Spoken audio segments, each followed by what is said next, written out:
Short chain carbs FODMAP FODMAP ফডম্যাপের উপর কিন্তু দাঁড়িয়ে রয়েছে কমপ্লিট আমাদের এই গ্যাসের বা ইরিটেবল বাউল সিনড্রোম IBS বা গ্যাসের সমস্যা একটা অন্যতম কিন্তু বলতে পারেন চাবিকাঠি দাঁড়িয়ে আছে ফডম্যাপ, নট ফুডম্যাপ, ফডম্যাপ। এই ফডম্যাপটার উপর কিন্তু বেস করে আমরা পেশেন্টকে অ্যাডভাইস করি। অনেকে হয়তো নতুন শুনছেন, অনেক ম্যাপ শুনেছি, ফডম্যাপটা কী জিনিস। ফডম্যাপকে কারেক্ট না করলে কোনো দিনও আপনার IBS বা কোনো দিনও আপনার গ্যাসের সমস্যা থেকে আপনি মুক্তি পাবেন না। এই ফডম্যাপের মধ্যে কিন্তু লুকিয়ে আছে আমাদের ভালো থাকার চাবিকাঠি। এই ফডম্যাপেই কিন্তু লুকিয়ে আছে আমাদের IBS থেকে বেরিয়ে আসার চাবিকাঠি। ওষুধ তো 10%, 90% এই ফডম্যাপ। ভাবুন, আমি এখন ডাক্তার হিসেবে বলছি যে ওষুধ 10%, 90% হচ্ছে এই ফডম্যাপ।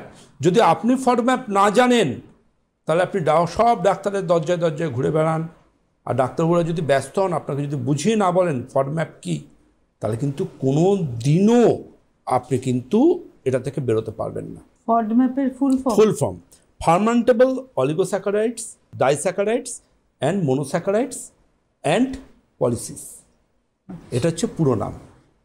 এবং এই যে এটা হচ্ছে সিম্পল কার্বোহাইড্রেটের চেন একটা।